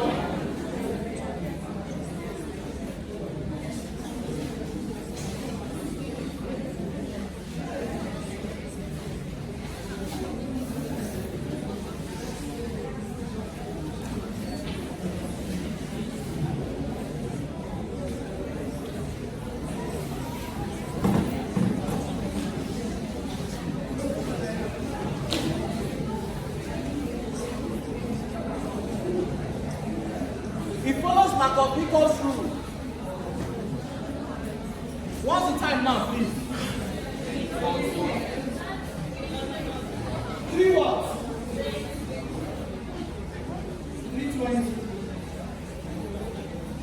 How many reactions have you taken so far? 9. From alkane till now, how many? Only 9. Only 9? Only. Okay. We are slow. I was thinking about that 15.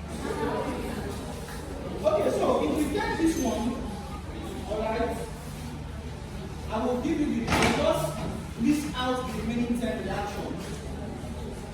Okay? I will tell you it follows, see, reactions of alkene. All reactions of alkene, apart from the ones I just explained, all reactions of alkene follows Markovnikov's rule.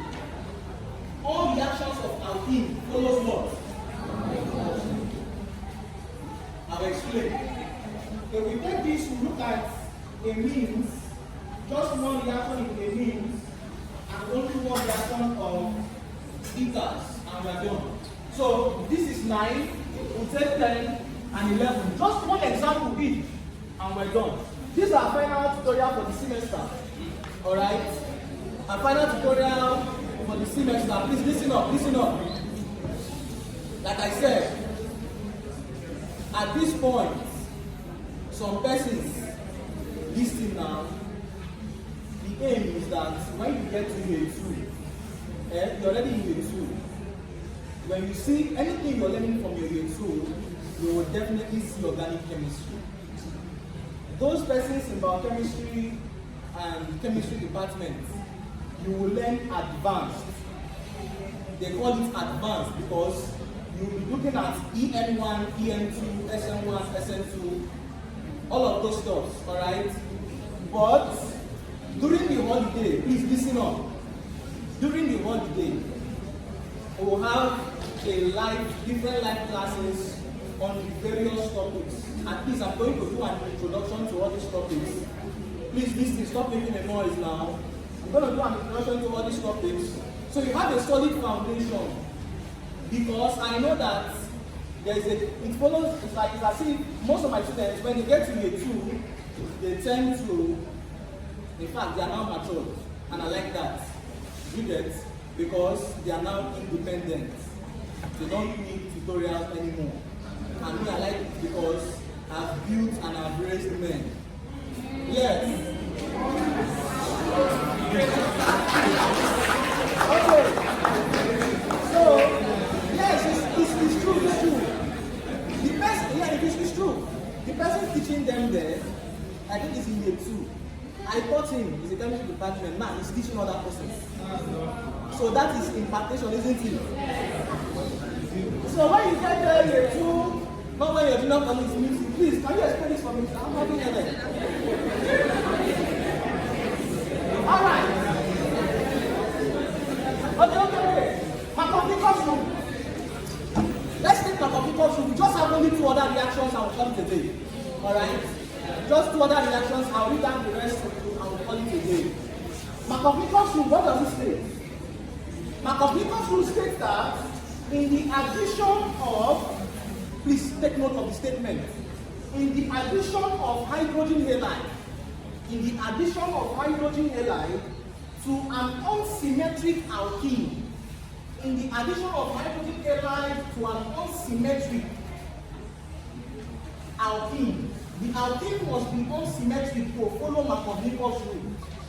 In the addition of hydrogen halide to an unsymmetric alkene, the hydrogen is added to the carbon with more hydrogen. The hydrogen is added to the carbon with more what? Hydrogen. And the halogen is added to the carbon with less what? hydrogen. Markovnikov rule states that in the addition of hydrogen halide to an unsymmetric what? Alkene. The hydrogen is added to the carbon with what? More hydrogen. And the halogen is added to the carbon with what? Less hydrogen. Are we following? So, what is an unsymmetric alkene? An unsymmetric alkene, look at this. This is 13. If you divide this and the double bond, left hand side is equal to right hand side? Yes.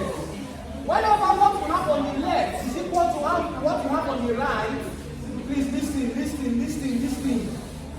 Since left hand side is equal to right hand side, this is called a symmetric what? Alkene. It means if you add a halogen, if you add hydrogen halide to this, you will not have any product because this is a symmetric what? Alkene. Markovnikov's rule applies to only unsymmetric what? Alkene. An example of unsymmetric alkene is propene. Propene, if you divide it at the double bond, is left hand side equal to right hand side.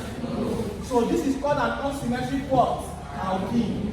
Let's see how Markovnikov works. An unsymmetric alkene, you pass this unsymmetric alkene through hydrogen iodide. The most reactive hydrogen halide is called hydrogen iodide, followed by hydrogen bromide.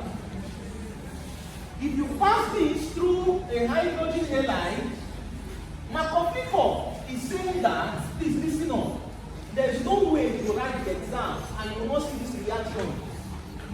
There is no way. Markovnikov is saying that these two carbon atoms having the double bond, Markovnikov is saying that the hydrogen will be added to this carbon having more hydrogen. Between these two carbon atoms, this carbon is having 1, this carbon is having how many? 2. Markovnikov is saying that the hydrogen from the hydrogen iodide will be added to the carbon having more, and the halogen will be added to the carbon having what? Less. When you add to a double bond, you reduce it to what? Single bond. So my product will be CH3 to CH, I have to what? Iodine and what? CH3. The iodine is added to the carbon with less hydrogen, and the hydrogen is added to the carbon with what? More hydrogen. Reducing the double bond to what? Single bond. And this is called 2-iodo-propane. 2-iodo-propane. This is Markovnikov. The 11th reaction before the last one,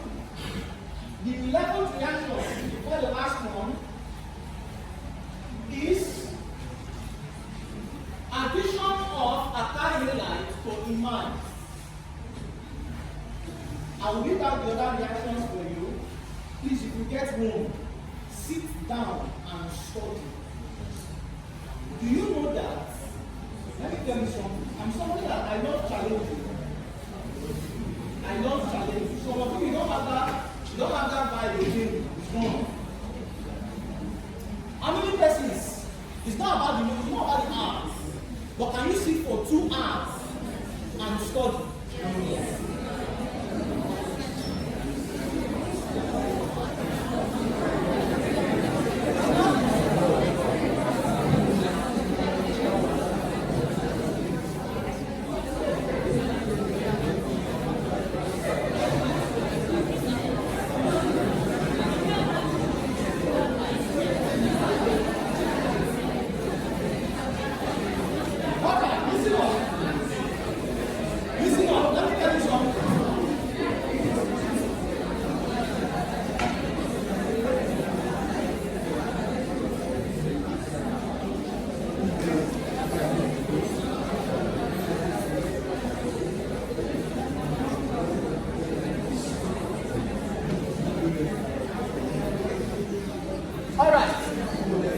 Listen up, please.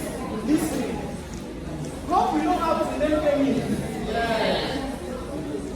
If I add CH3,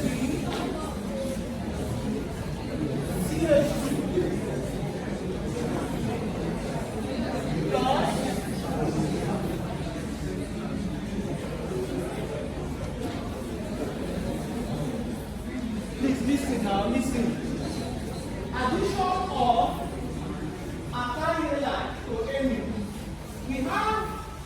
classes of amine: primary, secondary, and what? Tertiary. The one on the board, what class? Primary. Because the nitrogen is having two what? Hydrogen. If the nitrogen is having one hydrogen, it's called what? If the nitrogen is not having any hydrogen, it's called what? Tertiary. An example, nomenclature of amines is in the YouTube. If you have something like CH3, CH2, and CH3, CH3, what's the name of this?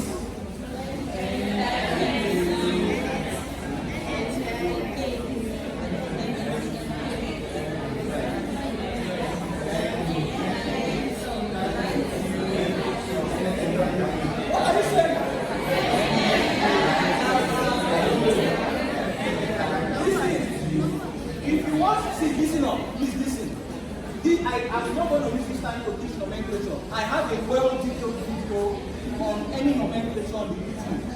There's a well-detailed video on amines, alright? This is called N-N-dimethylene. What? Ethanamine, isn't it? Now listen, is it like this? Let me see if you've forgotten.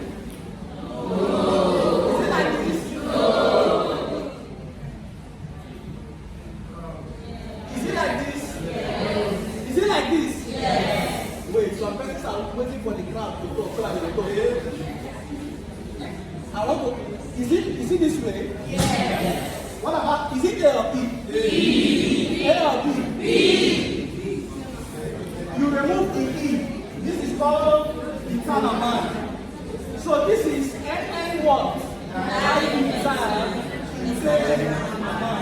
If you check the YouTube video, you know why it is called ethanamine. Now look at this. Listen up. Whenever you react an amine with an alkyl halide,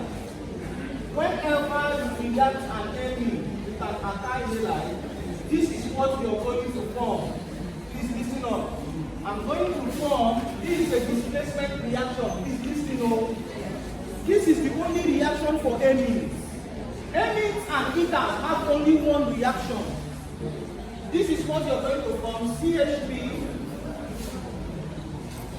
CH2, CH3, CH2, NH, NH, and what you have down is listen up.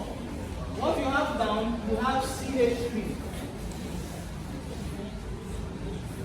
This hydrogen, please listen. This is CH3. CH what? 2. And here I have NH what? 2. What is happening here is that this alkyl group is displacing one of these hydrogen. So if this alkyl group displaces one of these hydrogen, it will take the position of this hydrogen, which is this.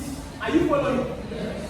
Then the hydrogen that was displaced will combine with this bromine to form a minor product called what? Hydrogen. This is the only reaction of amines. Please take note of this. This is the only reaction of what? Amines. Take note of this. Primary amines, subjective. Primary amines react with aldehydes or ketones. Primary amines react with aldehydes or ketones to form imines. Primary amines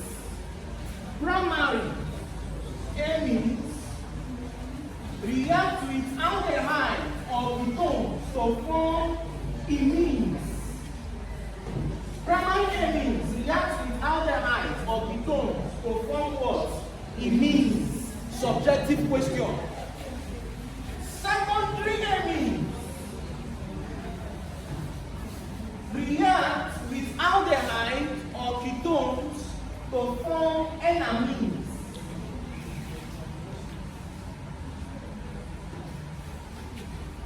There are two different things. I would have shown you the structure, but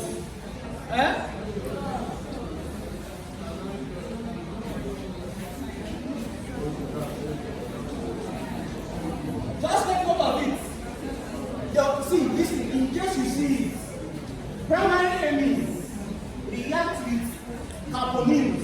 What we know the carbonyls are aldehydes and ketones. Primary amines react with carbonyls to form what? Imines. Secondary amines react with carbonyls to form what? Enamines. Reaction of ethers, and we call it a day. Reaction of ethers.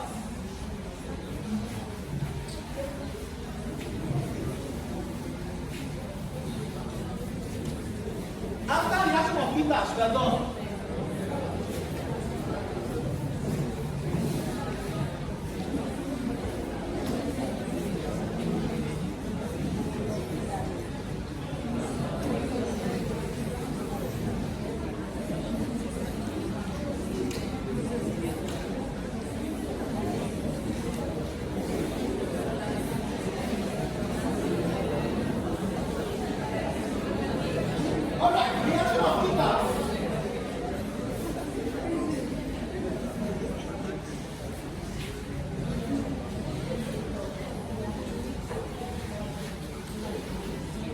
Addition of hydrogen halide to ether. Addition of hydrogen halide to ether.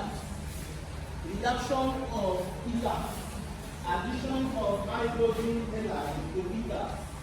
That's the only reaction of ethers. That's the only reaction of ethers. What is happening here is the same thing as what's happened here. It's just a double displacement reaction. Look at what's happening. Look at this. Look at this. CH3 would displace hydrogen. CH3 would displace hydrogen. See, just like they're exchanging their position. CH3 would take the position of hydrogen. Hydrogen would take the position of what? CH3. Please understand.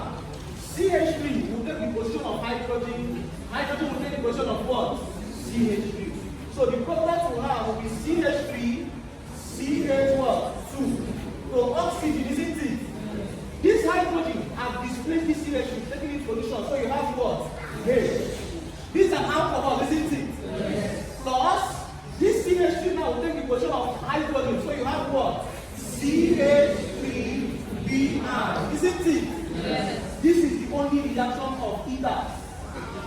And this is addition of hydrogen what? Halide. I'm going to list, now we have 12 reactions, isn't it? Please take note of these reactions. The remaining reactions are under alkene. Please take note. The remaining 8 reactions are the remaining 8 reactions that you not look at. If you go home, you have any challenges on these reactions, you can send me a DM.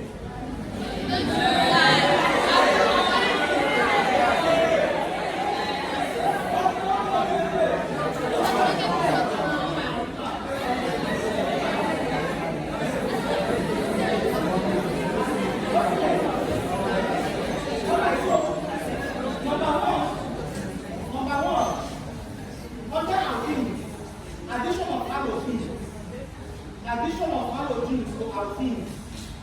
Addition of halogens to alkenes. Addition of halogens to alkenes. Number 2, addition of sulfuric acid. Addition of halogens to alkenes. Number 2, addition of sulfuric acid. Number 3, addition of water. I said number 1, addition of halogens. Number 2, addition of sulfuric acid. Number 3, addition of water. Number 4, addition of halohydrin. Halohydrin, let me spell it. Halohydrin is the same thing as, it's either you call it halohydrin or you call it hypohalous acid. What does it mean? A halohydrin or hypohalous acid is when you mix a halogen. Please listen. A halogen mixed in water is called halohydrin or hypohalous what? Acid. An example, they can write it like this or they can write it like this. HOCl means chlorine mixed in what? Water. It is what we refer to as a halohydrin or hypohalous what? acid. Now let me give you a short course for all this reaction. I'm giving you four now, isn't it? Apart from, please take note, apart from addition of halogens, addition of sulfuric acid will produce an alcohol, addition of water will produce an alcohol, addition of hypohalous acid will produce an alcohol. Apart from addition of halogens to alkenes, addition of halogen to alkene, look at the example here. Addition of halogens to alkene, let me give you a typical example. Don't worry, I know. Addition of halogens to alkene. Look at this. Just this, I'm not writing on board. Just this. You're adding one bromine to this carbon and the other bromine to this what? Carbon. So you have CH3, you have one bromine here, you have one bromine here. This addition of what? Halogens. Then I said the other three. Please listen so you get. Addition of halogens does not produce alcohol. It produces a 1,2-dihalone product. Addition of halogens, is it producing an alcohol? No. It's producing a 1,2-dichromone product, isn't it? But number 2, 3, and 4, addition of water, addition of sulfuric acid, addition of hypohalous acid or anhydride must produce an alcohol. So whenever you see addition of water to an alkene, addition of hypohalous acid to an alkene, addition of sulfuric acid to an alkene, what is the end product? Alcohol. If I give you something like propene, if I add sulfuric acid to propene, who can tell me the alcohol? Propanol. Addition of water to propene, what is the product? Propanol. Addition of anhydride to propene, what's the product? Okay, number 5. Number 5, hydroxylation of alkene. Hydroxylation of alkene. That's number 5, hydroxylation of alkene. Hydroxylation of alkene is same thing as oxidation of alkene. We did it in the practical class. We said oxidation of alkene is going to equal what? Who can remember? Oxidation of alkenes is going to produce what?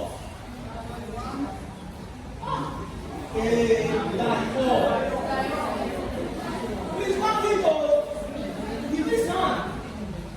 Oxidation of alkenes is going to produce a what? Dihydrogen. Another name for oxidation is called hydroxylation. A diol. If you have a confusion with diol, check the YouTube video of the practical. Question what now? 6, right? Is it 6 or 7? 6. 6. Allylic substitution of alkene. Allylic. Look at it. Allylic. What do we call allylic? Allylic carbon. This thing. Allylic substitution. Look at this. This carbon and this carbon are the two carbon having the double bond, isn't it?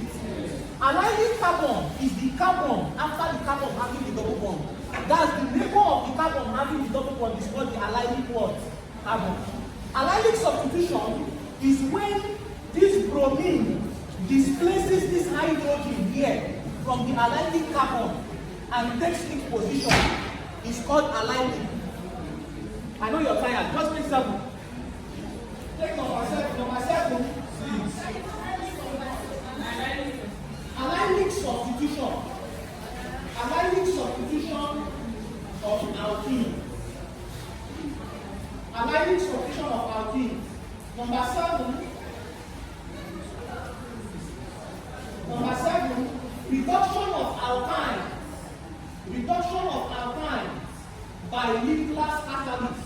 Very, very important. It's in all the past questions. By Liebler's catalyst.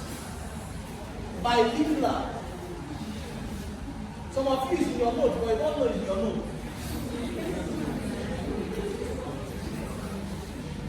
By Liebler's catalyst. Do you know what is Liebler's catalyst?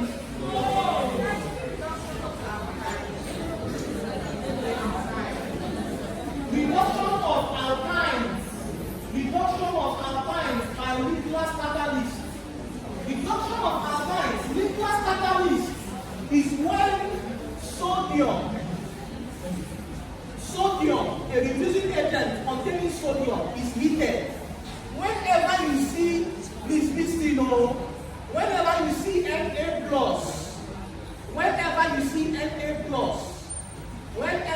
Na plus, and hydrogen, it is called nuclear catalyst. And the product you're going to get is an alkene. If I give you something like this,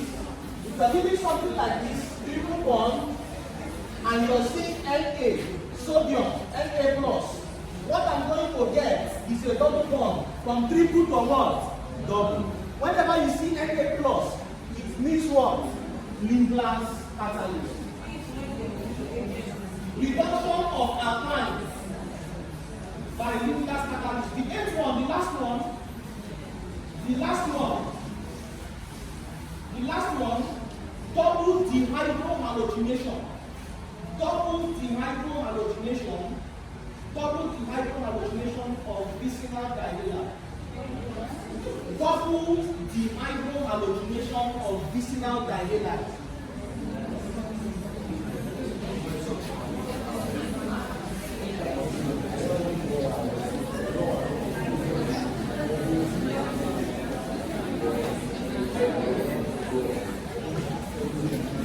Alright, look at this. Look at what we mean by vicinal dihalide. So that when you're reading, you don't get confused.